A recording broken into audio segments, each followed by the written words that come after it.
Bartholomew Town, brought to you in part by the University of Rhode Island Online, Navigant Credit Union, Half Street Group, and Newport Film. Bartholomew Town. Coming up this weekend, it's Newport Folk.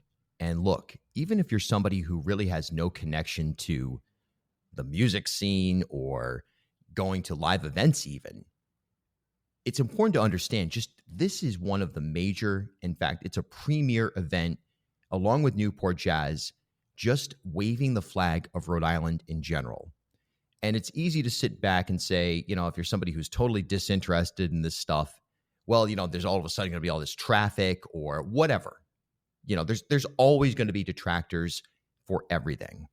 But the reality is that you're talking about, at least in the last economic impact study that I saw, $60 million plus injected into the local economy during the next couple of weekends as Newport Folk and Newport Jazz play out. So I like to establish that. Again, we're obviously speaking to a broad audience here, not just people who are music fans, but just remember how an event like this, with all of its legacy elements, and in the context of the standing that this event has on a global basis within the music and entertainment industry, it's also a major piece and an example of a success story for the Ocean State in terms of something that is economically generative and culturally generative. And that latter piece is something that's always been interesting to me. Look, I have a relationship with this festival that is varied and really begins for me in my childhood. I was lucky enough that I got to go to it in the 90s and certainly start going on my own in the early 2000s and built a relationship where, you know, it just was an important and fundamental weekend from the standpoint of the summer, but also from the standpoint of me as an artist, gathering information and getting to see, of course, many of the headliners or artists, not even necessarily headliners, but people that I was a fan of, but you get a chance to discover a lot of new music. And something I've noticed since I moved back from Brooklyn to Rhode Island in 2016 and moved to Newport at first, I was there for several years. And one of the big drivers for coming back to Rhode Island was Newport Folk. My band Silverteeth, we were just so psyched about not only the folk festival, but also the community in Newport artistically, musically, and just generally that was resonating at a really high level. And again, this is coming from me being in the thick of the Brooklyn indie scene and then coming back to Rhode Island and being like, wow, there's an audience for my music and for so many other original artist music in Newport, Rhode Island. And it had a real element of magic, no doubt tied to the folk festival. And the argument I'd make also on a cultural level from that standpoint is, look, you know, I've seen more people and talked to more people in Newport and have found more of a response, I'll say an above average response from the general public to my own music.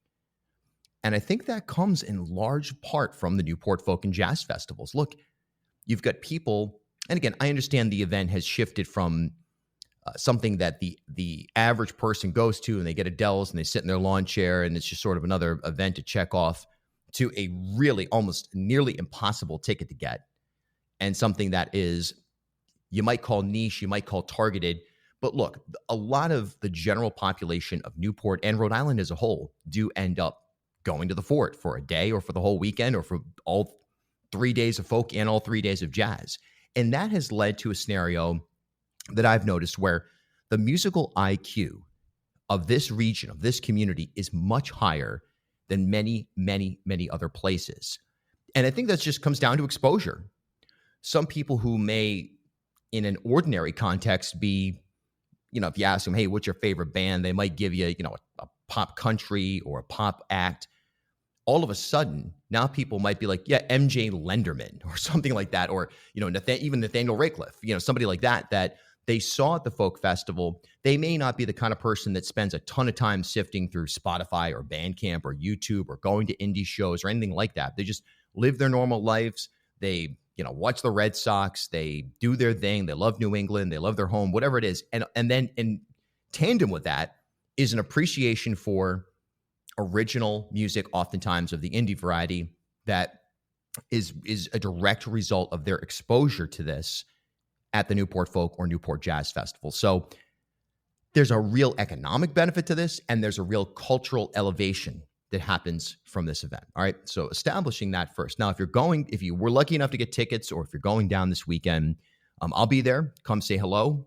If it's always great, I have to be honest, it's always great to see people and have conversations about whatever, the podcast, music, whatever it is. It's great to meet you out there, and it's great to see friends and listeners on the grounds of the fort. If this is your first time going, you should know that it is, I haven't obsessed over looking at the weather, but it can be really, really hot. Now, there's water stations all throughout the grounds at Fort Adams. So if you bring a water bottle, you can refill it. That's one thing to think about. But there's a lot of mechanics as well. Getting into the fort, the line can be backed up at the gate, and you're going to be exposed to the sun in that period. There's not a lot of shade as you're just trying to get into the festival. So it's a really good idea to plan ahead in terms of don't turn up thinking that you're going to be under some kind of shade tent for the first 30, 45, 60, maybe more minutes as you're trying to get into the fort. Because I know for sure a lot of people, and I've even had to get into that line and experience the fan experience, if you will, in different ways over the years. And it's important to be prepared for that. I don't think that's talked about enough. You don't want to get into the event already sunburnt or sunstroke potential or dehydration. So getting down there and being prepared to be out in the sun for a reasonable amount of time. It's not crazy. There have been years where it's been worse than others, but by and large, they've figured out sort of a decent system to get people into the facility. So that's something to consider. And also, if you can ride your bike, I highly recommend it. Number one, getting out of the event when it's over. You can imagine if you're familiar with Newport, if you're familiar with Fort Adams, you really have nowhere to go unless you've got a hovercraft. You're going to be in traffic if you stay till the end, even if you don't stay till the end, and trying to get into the fort. You've got a literal one-lane road turning in with 10,000 people trying to get into Fort Adams. So Bike Newport, Barry Freeman and her team, they do an amazing job. And you can ride your bike down there and park it for free. And there's other ways to get in as well. There's the ferry services and so on and so forth. But just something to consider. These are things that just over the years I've thought, geez, that should be hyped up a lot more from a practical standpoint, both the bike part and, hey, be prepared. You're going to be in line, and that line is out in the sun, right on the water. That can diminish or enhance the experience based on how you kind of prepare for it. So that's sort of the back end stuff right there. It's clearly, once you're inside the event, if you've been to any other music festivals around the country, I don't care what it is, Bonnaroo, Austin City Limits, Boston Calling, Governor's Ball, Coachella, internationally, Glastonbury, whatever. We could go on and on. I give you a list of 1,000 of them, or even smaller scale stuff, right? Because a lot of people, I think, their music festival exposure might be like PVD Fest or something like that, which is awesome. It's not a negative thing. It's just once you go into the fort, what I compare it to as somebody who, has a look. I couldn't even tell you what the Red Sox, are they having a good season or not? I'm not following it like I was when I was a little kid. But as a sports person, to a certain extent, I as somebody who's attended and covered and performed at a zillion festivals, I always think of Newport as like the Masters or Wimbledon, right? So using that golf analogy, you've got the major festivals and you've got the major golf events, the US Open, the British Open, the Players, PGA Championship.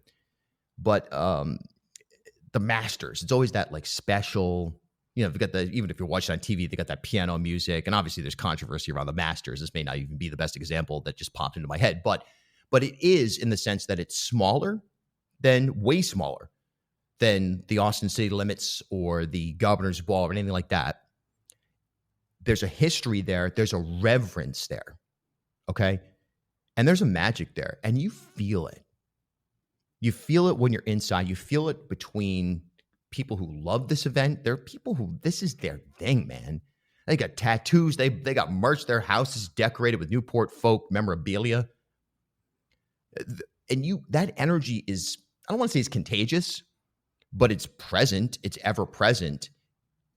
And more than anything, the way that artists, even major artists, someone like Beck, or on and on it goes, their reverence for the event itself is completely obvious. And it is absolutely awesome.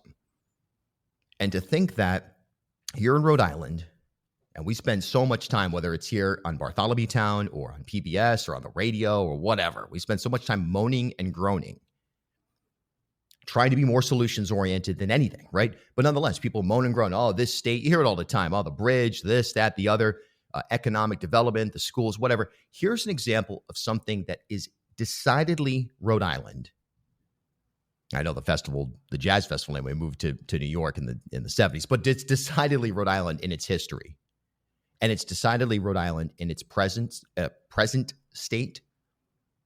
And given that the Festival's Foundation, who produces Newport Folk and Newport Jazz, and the state of Rhode Island signed an extension of nearly, I think it may have been 20 years during the tail end of the Raimondo administration, this thing's not going anywhere. Now, there's always talk about, well, should they move it to a larger site? You could sell X number more tickets, or you could, then the budget could go up and you could have this or that many more headliners paid in a way that is kind of more standard issue for some of those artists. But I really hope they don't. There's just something, again, I know people get disappointed. I know that there's a frustration community-wide, music community and beyond, of people say, I wish I could get into this thing, never mind, be a part of it in some way. Bartholomew Town. Are you ready to take the next step in your career? At URI Online, they offer business and leadership-focused programs designed to fit your life. Whether your goal is to advance your career in fields like public administration, supply chain management, or training and development, their online programs provide the flexibility you need with a high-quality education you deserve. Learn more from experienced faculty and collaborate with a network of professionals, all from the comfort of your home or wherever life takes you. Visit uri.edu/online to explore programs and start building your future today. URI Online. Learn anywhere with us. Newport Film is celebrating 15 years of outdoor documentary film screenings every Thursday through August 28th. New critically acclaimed documentaries curated from Sundance, South by Southwest, and Tribeca screen at ever-changing, iconic outdoor locations across Newport and Aquidneck Island. A beloved summer tradition. Pack your blanket and lawn chair. Arrive early for free popcorn, live music, and filmmaker conversations. Head to newportfilm.com for all details. As Rhode Island's first ever member-owned credit union, Navigant Credit Union has been a staple in the local business community for more than 108 years. Yeah. Today, Navigant is a $3.4 billion institution serving more than 136,000 members across 25 physical branch locations. But since its founding in 1915, the mission has never changed. Navigant Credit Union's team of financial professionals have remained committed to improving the financial well-being of the families, businesses, and communities they serve across Rhode Island. Learn more at navigantcu.org. Half Street Group brings a new generation's perspective to leadership communications, strategic public relations, and digital marketing. Half Street helps organizations and leaders take control of their own stories and manage their reputations. They get results for their clients by focusing on audience, message, and culture, and by leveraging their decade-long relationship with media and opinion leaders in the Ocean State and throughout New England. Join me and Half Street Group founder and president Mike Rea for a conversation every month about news of the day, the hottest media analysis, and a look behind the scenes at how impactful leaders drive conversations. Learn more at halfstreetgroup.com. But it's just kind of perfect as it is in the sense of the grounds, the setting, the time of year, and frankly, to a certain extent, I think, the scarcity. Although it presents an element of exclusivity, there are ways to get tickets. And there's also opportunities, too. People should look into, if you're really interested in this stuff, volunteering. It's something I did for years. Volunteer.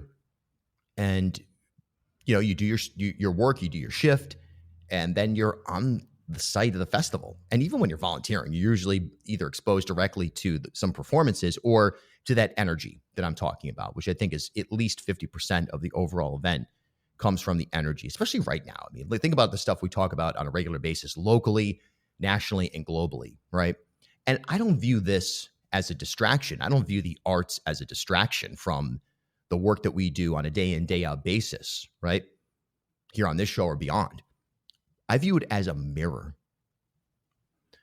Artists have a responsibility, yes, to entertain, yes, to pose certain questions that will take us out of the bombardment of societal, governmental, planetary breakdown that is clearly happening in front of us.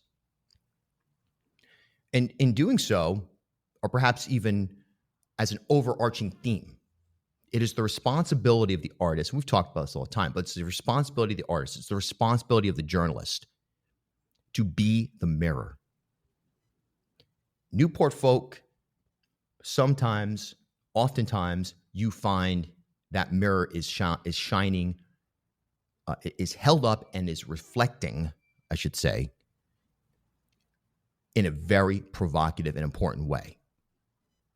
And that's something that we need more and more of.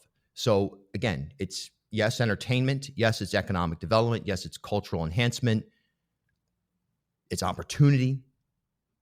But major events like this, smaller events, I don't care if you're playing in a basement in Philly or you're playing the Fort Stage at the Newport Folk or Jazz Festival, that responsibility is there.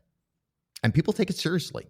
Again, there's a difference between political preaching or specific issue conversations and just posing esoteric questions.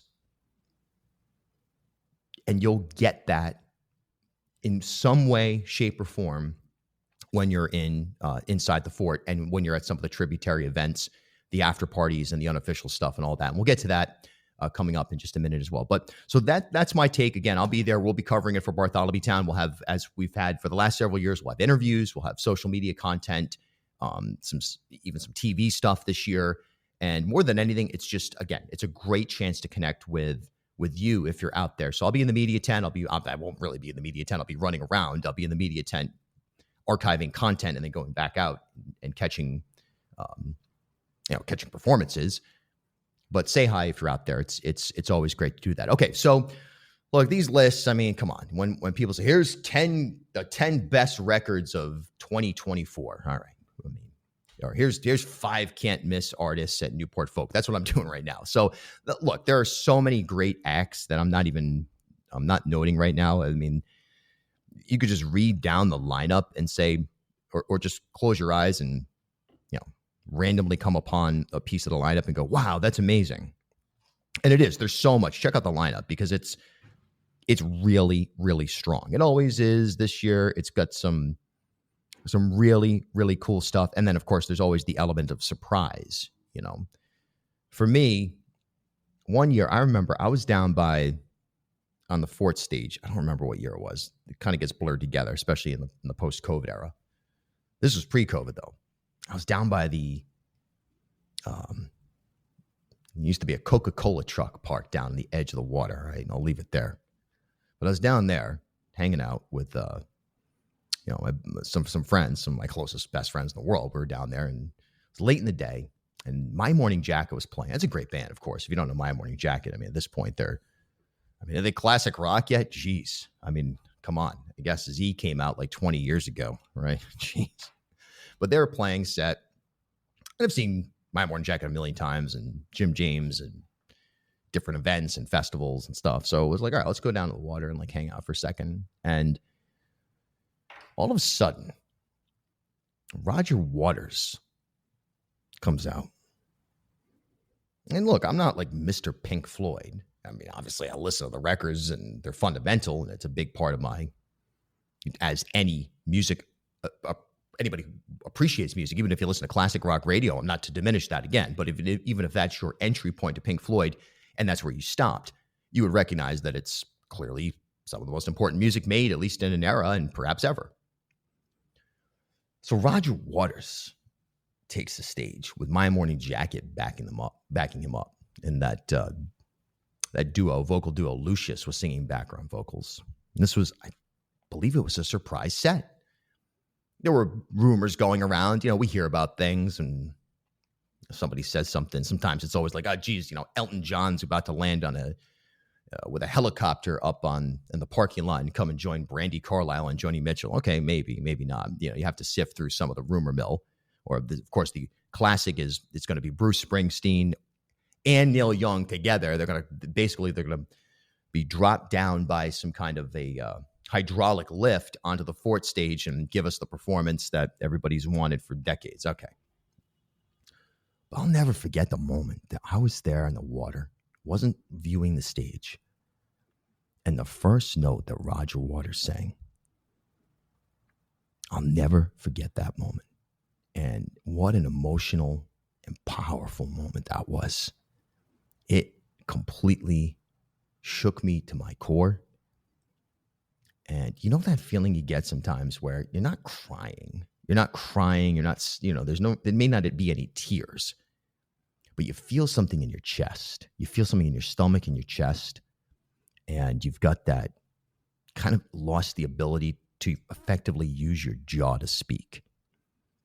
I was overtaken in that moment. And I could not believe what I was hearing, what I was witnessing, and the specific event that was happening in front of me, which as an audience member, you're a part of. Never forget that. And those surprise sets are as big a part of the festival as anything.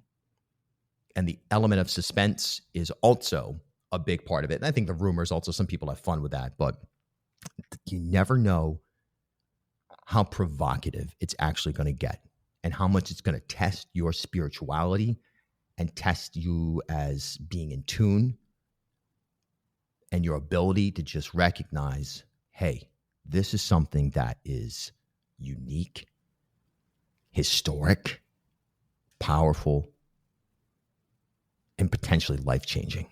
That's what happened there. So those are huge, massive moments, okay? So I can't go through everything, but here's 5 artists. If you're going to Newport Folk this year, let me give you 5 artists that I recommend you watch, okay? And if you're not going to the festival, I still recommend you check these artists out if you're unfamiliar. Okay, so I want to start with Saya Gray, a Canadian singer-songwriter that a year ago I'd never heard of before, had no idea who she was. And in February, somehow, this past winter, man, it was a rough winter for me personally, and I was really listening to almost exclusively. It was kind of crazy. I was listening to a lot of FKA Twigs. Usexua was really what I was listening to nonstop. And somehow from there, the big corporate streaming service recommended Saya Gray for me. Okay. It doesn't really fit in with FKA Twigs at all. I'm not sure what the recommendation was. I'm not sure why algorithmically I was taken there, but I was. And I heard a song and I was like, I really love the way that this sounds. I love the way that this record feels. It's a great, or the song feels. It was a wonderful song, cleverly written, a little bit of, it's just what I like. Great songwriting chops, great song economy, right? Understanding how to piece a song together. Great vocal performance, great lyrics, elements of steel string and nylon string guitar, elements of electronic and what you want to call it, organic production. So I went and checked out the whole record. Let me tell you, this thing is awesome. The record's called Saya, her first name. I remember sending it to one of my best friends in the world, Chris Knott, I'll say his name. He's on the film crew for the festival, and he and I have been playing music together for 25 years. I remember sending it to him. I'm not like the guy who sends music around. I feel like everyone is on their own journey when it comes to discovering anything, music, articles. I'm actually way more likely to send you an article, like some nerd article. Oh, did you see this on The Economist? Than I am to send a music recommendation. I rarely do it, but I sent Chris this record and I was like, this is awesome. There's something here that is super accessible, but it's also, I don't know, it's doing something fresh. It feels fresh. It feels important. It felt like an important record. So I listened to it for a couple of weeks, really heavy rotation. Then it goes into your sort of like songs and pops up here and there. A song pops up and you remember it. And I can't say I've driven around and listened to the record in recent months, cover to cover. But whenever a song pops up, it is a rare skip. And oftentimes it will drive me to listen to a couple more songs. And so when I saw that she was on the lineup for Newport Folk, number one, I was like, well, that makes sense. That checks out in industry-wise and just the rhythm of the business. It makes sense that she would be either pushed or curated directly or however into this circuit. It makes perfect sense. It's absolutely correct from my vantage point of like what's happening in the space of singer-songwriters and folk derivative music. And I was super psyched because I'm wondering what this will look like live. Will it be a band? Will it be a solo performance? How much of the electronic stuff gets in? How much of the nylon stuff gets in? Nylon string guitar stuff? How is this presented? And how does it translate live? More than ever, artists are being defined in a two-category manner, correct? Right? Maybe even a three if you count social media and the TikTok stuff. Less so in our world here with the social media stuff. I mean, it's important. I'm not saying that, but in terms of definition of an artist, it's less common. It seems to be the recording, right? The record that's clearly one way that people are getting grabbed. Now, obviously, the other way is live music. Slightly diminished, perhaps changed, and definitely challenging for an indie artist in a way that it probably hasn't been in maybe ever. So I'm excited to see, hey, here's a record that I fall in love with it. I don't know if I fell in love with it, but I certainly liked it a lot. It was certainly one of the coolest things I've heard this year. And now to be able to see it live, let me put it this way. Would I pay for a ticket, or would I, even if I was invited, would I go to Boston or New York to see Sia Great? I'm not sure I definitely would do it. I might, I may not, but here it is, served up, boom, Fort Adams State Park, Newport, Rhode Island, backyard, essentially. Great chance to see this in action. So I'm really, really looking forward to that. And I should have had this a little bit better organized in terms of when. Okay, that'll be Saturday at 12:20 on the quad stage, which is all the stages are magical in their own way, but that's a great stage. And it's right next to the media tent. So if you're there, look for the Maniac. You'll find me. Another act that I think deserves attention, Sunday, 11:35 on the Fort stage. And that's Nova One.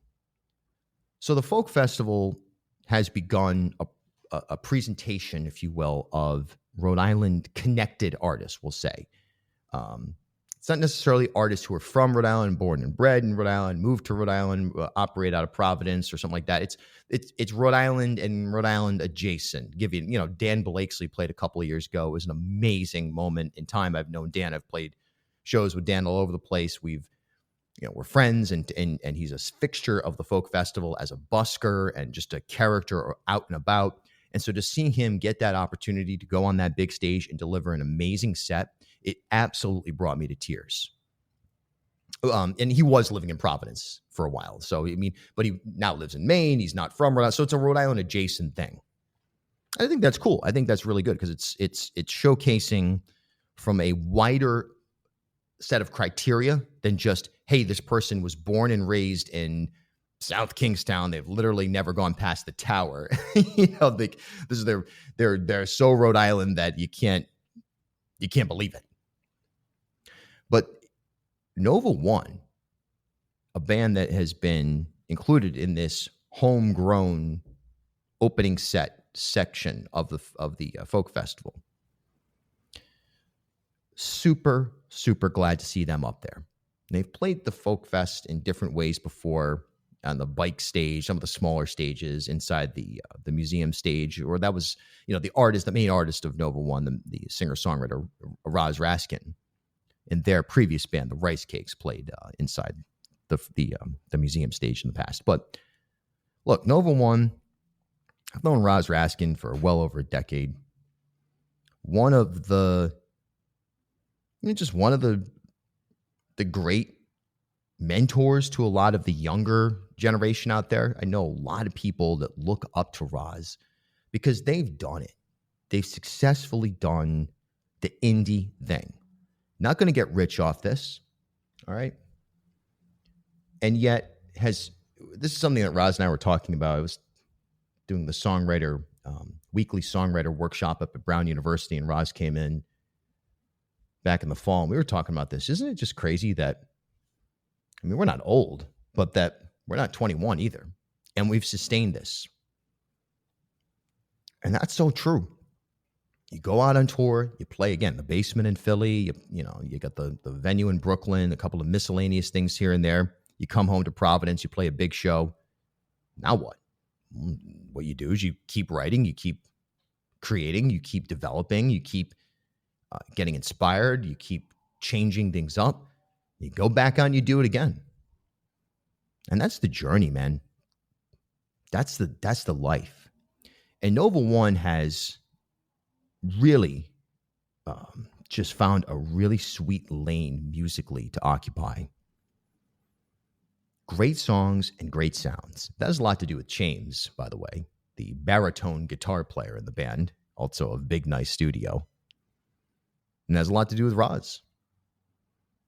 So they do Rhode Island well because it's a unique, again, getting into that cultural elevation conversation. It's not challenging music. You're not going to have to sit there and tap out 7-8 time signatures or something. But you're going to be inspired, and it's going to be a beautiful sight to see them on that big stage.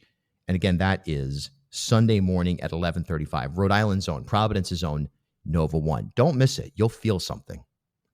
You'll feel a sense of pride if you're from Rhode Island. Even if you're not, take away the whole Rhode Island component. It doesn't matter. I think you can qualify this as a homegrown set, or you can just qualify it as this is a set that feels great for Newport Folk.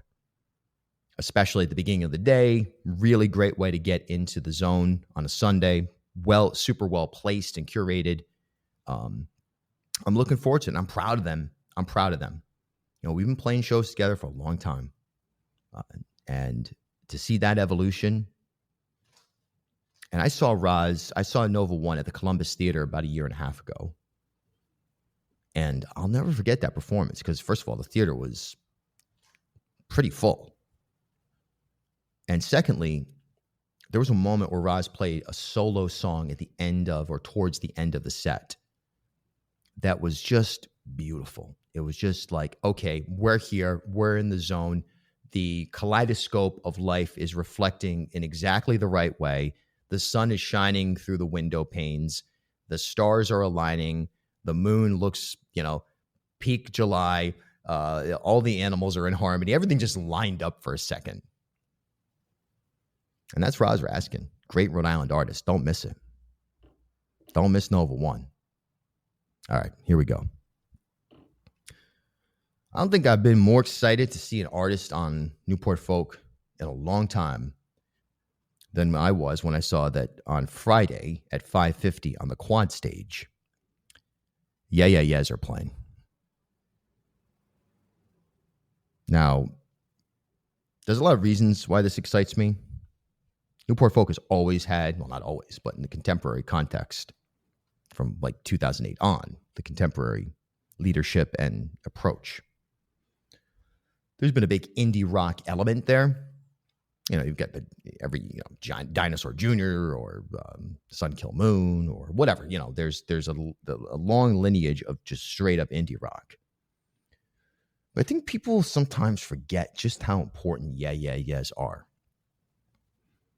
I was playing a show, the McKibben Lofts in Brooklyn, which is where I lived. It's where I first moved to, and it was this mecca, and we had this like almost alternative community there of arts and ideas.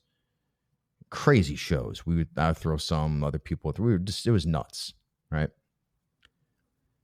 I mean, you had everybody from every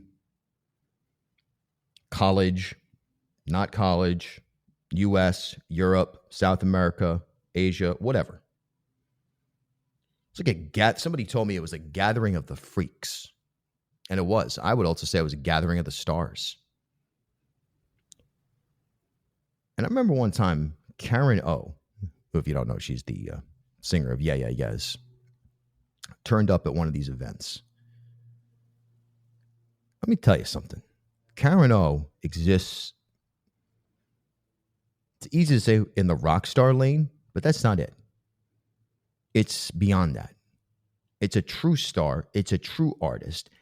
The Yeah, Yeah, Yeahs are the sound of what art in a meaningfully, globally impactful, breakthrough, culturally defining moment is. The sound, the sonic template, the songwriting, and Karen O herself as a performer, obviously a recording artist, but there's just an energy field around Karen O that is hard to articulate until you are in her presence. And so to bring something like that to Newport, even more than some of the other indie bands that have been present, and when I say indie bands, I guess I'm really kind of referring to the very late 90s, early to mid 2000s era. There's a thing that happened, right? You can read Meet Me in the Bathroom. There's a great book on Brooklyn side of it. You know, you can watch, there's a lot of documentaries out there. If you missed this, there was a great moment in time. I was lucky to have a front row seat to it. TV on the radio, Animal Collective, Interpol, The Strokes, Moldy Peaches, Jeff Lewis. On and on and on it went. An explosion of, hey, this is freaking important. Not because we're telling you it's important, but because it's something that you feel and you know this is a moment in history. The music that was being made in that era. And so to take that and those colors and those smells and those feelings and put it onto the stage at Newport Folk, I just can't wait for that. Yeah, yeah, yes. Wait, they don't love you like I love you. 550 on the quad stage. All right, moving along here. So this next band, and again, I'm putting these, this stuff is, whenever you see these kinds of lists, I mean, come on. It's impossible. There's no way to really do it. But I'll give you one. On the quad stage at 11:05 on Saturday, Illiterate Light. Here's a band that I played an unofficial folk fest after party with my band at the time. That was during the Silver Teeth era for me. I played that show in, I don't know what it was, 2013 or 14. It was a cool lineup. In fact, I think that Roz Raskin was on the lineup as well. But they're from Nova One, their previous band, the Rice Cakes, and Ships in the Night from Virginia. It was a really cool lineup. Andrew Combs, who has played the festival. Ron Gallo, from at the time he was in a band called Toy Soldiers. He ended up having a solo career. It was pretty successful. It was a crazy day. And on that bill was a band called Illiterate Light from Virginia. And they were awesome. They were super cool guys. They're awesome. Anyway, fast forward several years, and they are now out there just blasting it on tour, building a very, very strong following in their own backyard, Virginia, D.C. Metro, in some of the key markets, Asbury Park, certainly Brooklyn, all over the place. And they're this duo that just, again, tickles that experimental, groundbreaking lane, but also great singing, great songs, great energy. Just a wonderful, wonderful band. And the last couple of years they've done, they have managed a bike-powered kind of pop-up stage on the side of the interior of the fort in the quad. Literally a bike-powered stage and kind of almost like a review in between sets. Like here's, not a review, but collectively a review of here's an artist playing for 10, 15 minutes and okay, on to the next one after the performance on the big stage finishes. Just a tremendous, cool, and fun environment. We actually did a podcast. I think it was last year or the year before. I sat down with the guys and we talked about it, and it was great. It was a great conversation, and that sustainability piece is obviously something that we all are thinking about more and more and more and more and more, or at least we should be. I'm not sure we're going to be able to power the world with bikes, but to be able to see it on a micro level, a small stage, let's be honest. I mean, this is not the main stage, but it was a small stage powered by people riding bikes with, I think, a little bit of a solar panel sort of backup. But look, renewable in every way and people powered in every way, shape, and form. And so that alone was an aesthetic and important part of the brand, if you will, for Illiterate Light. But musically, separate that and just put them into the category of music and performance. They're nuts. They're awesome. Tons of energy. It's crazy, man. You're going to love it. You're going to freak it. They're going to be your new favorite band. If you don't know Illiterate Light, you're going to Folk Festival and you see Illiterate Light, you're going to be like, okay, this is my new favorite band. They're perfect for that person that, again, you might not have a huge musical vocabulary, which is not a negative thing, by the way. That's just natural, especially in this era of consolidation more and more and more. You might not be on Bandcamp every day trying to find the latest thing, or even on Spotify, right? This is going to, Illiterate Light, this set in front of the couple thousand people that perform in front of, and then the residual buzz that will come on the grounds of the fort and will spill out into the community. This is a big moment for them. And I think they're going to pick up a much bigger audience of dedicated people, like people who are like, I will definitely drive to Boston or New York and pay whatever, within reason, pay whatever to go see them play. They've been at it. Another one of those bands in the van. It's from Brooklyn to Burlington, and then from Boston to Austin, and hopefully you can sleep and you like Monster Energy drinks. All right, that's the life, man. These people aren't living a life of luxury. This is a blue-collar, hard, expensive, challenging emotionally, challenging with relationships, challenging spiritually. All right, that's the experience of the indie artist, especially in 2025, the band in the van. And it's all worth it when you're on stage or when you're doing the thing, and especially when you have a payoff, like playing the quad stage at Newport Folk. It's going to be awesome. Saturday, 11:05. All right. So before I reveal the final Bill Bartholomew's 5 acts to not miss at Newport Folk, let me again qualify. There's just so much great stuff going on. And some great after shows as well. I think they're all sold out. I mean, you can always get tickets. I got that Dice app. You can find ways to get tickets sometimes. I wouldn't count on it necessarily. Like I wouldn't, because you might be disappointed. You know, you've got to keep an open mind to this thing. Let the energy take you where it will, because you never know what unexpected turn the universe is going to present for you to take the opportunity to take a chance and your life will change potentially. The last of these artists, again, it's really tough. How many times have I said it's really tough? Do you want to just like require every time I say that now I have to like stick my head into the bathtub or something for an extended period of time? I mean, let's get real here. But it's hard. Sunday, 5:50, Jeff Tweedy. Okay, so for the most part, I was trying to think of things that wouldn't be the obvious artist to tell you to consider going to see. All right. Luke Combs, okay. Waxahachie even, right? These are great. These are major artists, major bands. Jack Antonoff, all right. Kim Deal, Goose, MJ Lenderman, Kenny Loggins, Maggie Rose. Big time, big time, big time. Jess Pratt. Wow, she's playing. Oh, Maren Morris, right? Lucas Nelson, Iron and Wine. Hey.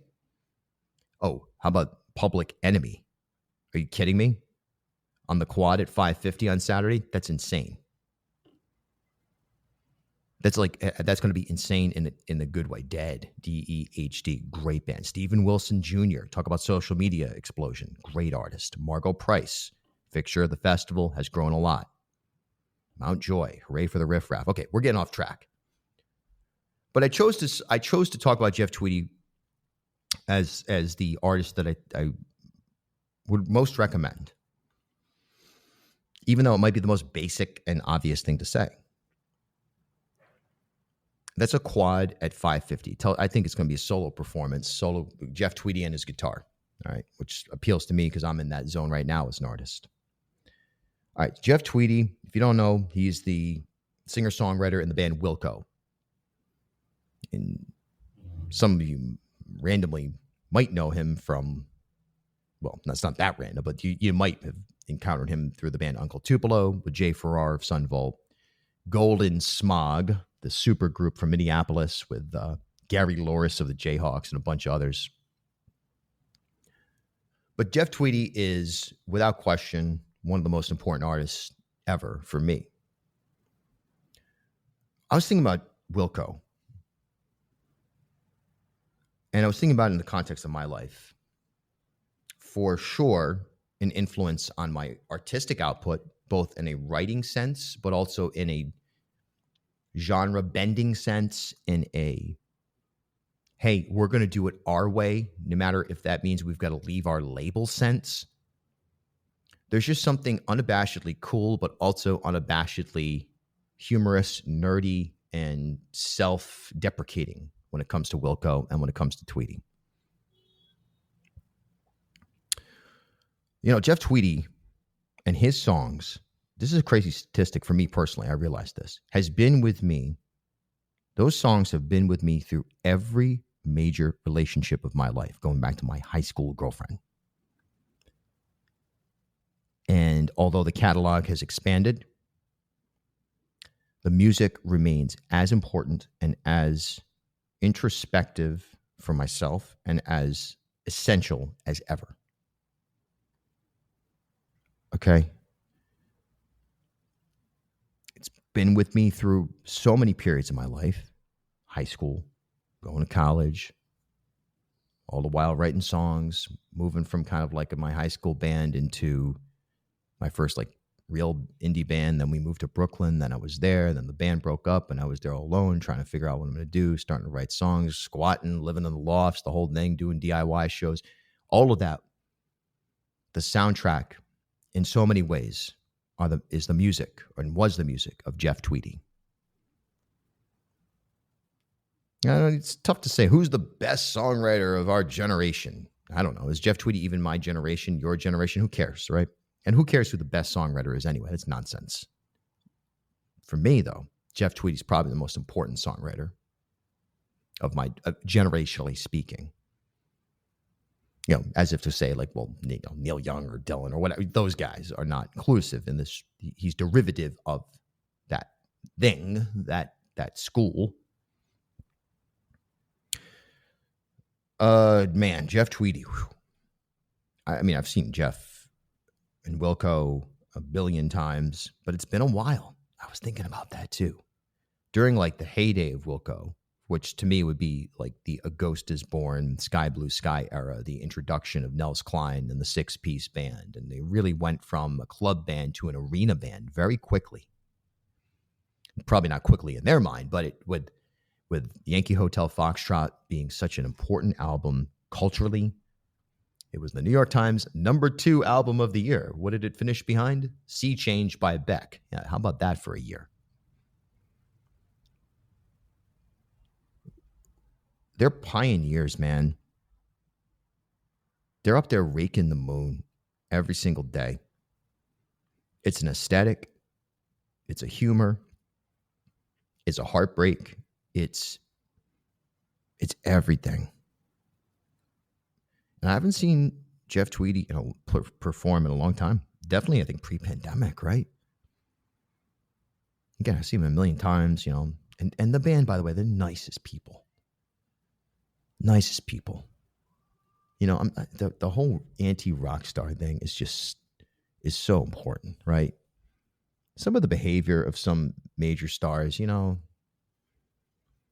Especially, I've known some people who have gone from playing on the trains to becoming some of the biggest artists in the country or the world right now. I've got a handful of people, and they're all just human beings still, still joking around. I don't know how they are with everybody, but they maintain that. But I'll tell you right now, the guys in Wilco, Nels Klein, man, he really helped me when I was getting a new guitar. I wanted to switch to a Jazz Master. I had a lot of questions about, and this is really inside, but about the pickup selector and all this weird stuff, tension. And so I went up to him. He was playing the solo set. Nels Klein, by the way, is the guitar player of Wilco, among many other things. But I went up to him after his set at the Jazz Festival, and I said, hey, if you get a second, can I get your email address? I have or a way to get in touch with you. I have a question. And he sat down with me for like 15 minutes talking. I was like, I am so sorry to approach you. It's not a normal, I would not normally do this, but I felt comfortable doing this in this context. And he was such a joy and gave me his email address and said, hey, think about this, think about that. This is a big decision, not only from the money standpoint, but it's going to shape your sonic template for a while. And that's the Wilco family. There's just something human about it. And it comes across in the music. It comes across in the people. It's not this garbage of too cool, and look, you get a lot of that in music in general. You get some of that at the Folk Fest. You get guys, it's 100 degrees out. And I'm not even talking about performers, but people walking around in, dungarees and cowboy costumes and stuff. And, it's not always you're encountering like the most wholesome humans. Sometimes there's a lot of, there's enough of a vibe of like, geez, what are you doing? Not from Wilco. It reminds me a couple of years ago. It's been a while now. Edward Sharp and the Magnetic Zeros were playing. Old buddy of mine that I played music with in New York is the keyboard player of that band. And listeners may know that I've interviewed Alex Ebert, the singer of that band, a bunch of times. We've done some stuff and whatnot. But I'll never forget, after they played an amazing set on the quad stage, as they're getting off, my buddy saw me and he was like, yo, whatever. We hadn't seen each other in a while. Got me back behind the stage, and we were hanging out and stuff. And then we went, all of us, and watched the Alabama Shakes perform. And as we were walking there were a couple of these like, kind of too cool, rock star cowboy costume kind of guys. And they were just giving off the wrong vibe. And it was like, hey man, you know what? I'm so glad that like the most successful and the most meaningful and the most impactful of the artists or the people here are this fun, good humans that care, that aren't too cool for everybody else. And there's so much of that to offset any of the unpleasant nature of some of the characters that turn up. It's a minority, and the people who make the most impact are good humans. I think that's the lesson. It's a rambling way of saying that. Hey, you know what? Go see Jeff Tweedy, because people like that, not only are they telling amazing stories, singing amazing songs, giving you something to think about, shining the mirror, but they're from that block of like, yeah, rock stars, sure, but good people, good humans, coming from the right side of the energy field. That matters. It does. It matters to me. It probably matters to you, and it should matter to all of us. We don't need more division, and even if that's on a micro level of just trying to be too cool. The self-deprecation piece of Tweety alone breaks down that wall. All right, so that's 5 acts that, if you're going, I recommend you see. Now, let me give you a bonus. It's totally unofficial. It is totally unrelated, totally unsanctioned by, and has no affiliation whatsoever in any way, shape, or form with the Newport Folk Festival. There's your disclaimer, and it's the correct one, by the way. You see some people put on shows and they say, oh, it's a Newport Folk after party or unofficial folk after party. Okay. You're just kind of stealing from the brand when you do that. But for the past 10 years, I've also been a part of the underground, sometimes booking shows myself, sometimes performing, sometimes both, Sometimes busking at the fort or playing, getting a pop-up slot on one of the smaller stages, playing the open stage, the For Pete's Sake thing. Some amazing memories have come for me from that. And sometimes those after shows that we put on the community level, they end up being people who, as I gave you some examples earlier, end up going and playing, getting curated to perform at the folk festival in a year or 2 or 3 or 5 later. This year is no different. Friday night, I'll be performing at our after party, if you will, our independent event. It's called Bliss. It's Friday and Saturday night in Newport. This year, it's a backyard location, smaller. We've done it at big locations with tickets and stuff, hundreds of people. This year, it'll be smaller. And it'll be free to get in. And I'll be performing a set. I think I'm on like 9:15. And I'm treating this, man, I'm treating this show, again, I've had an interesting year. And I'm treating this year and this performance as if it was the main stage of the fort. I'm really, really excited to share with you the music that I've been working on, the set that I've been working on, and the space that I'm occupying right now on stage. So if you're interested in that, plus there's a billion other amazing Rhode Island artists playing both Friday and Saturday night, especially if you're in town already, but even if you're not, if you can't get tickets to the folk festival, but you still want to get some energy and feel that, because that energy does carry over. That's the natural, that is the thing that is, no matter what, from a branding standpoint, the energy does travel and you feel the continuation of the energy at the fort. And I'm telling you right now, you feel some of the energy from those unofficial after parties at the fort. You do. But I want to invite you to join me on Friday night and Saturday night, both nights. I'm actually drumming on Saturday night with the band Fave. But I'll be doing my set. I'll be headlining the Bliss show. Backyard, outdoors, campfire, community, art, indie.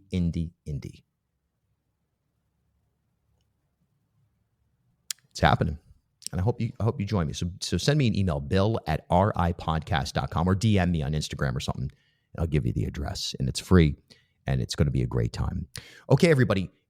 Stay safe out there. Happy Folk Fest weekend. It's a massive, massive time.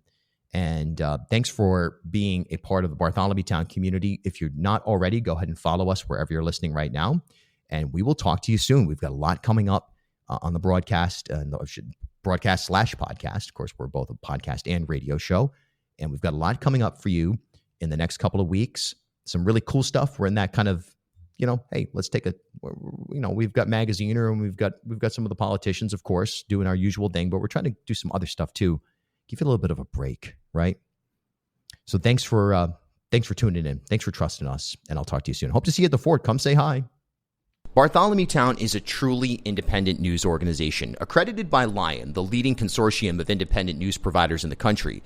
And we certainly thank our sponsors, Newport Film, the University of Rhode Island Online, Navigant Credit Union, Half Street Group, and many others who have helped sustain our journalism. And we also thank our listeners who have supported us at patreon.com/BartholomewTown, or you can click the little heart wherever you're listening right now. For as little as $3 per month, you too can help sustain independent journalism in Rhode Island.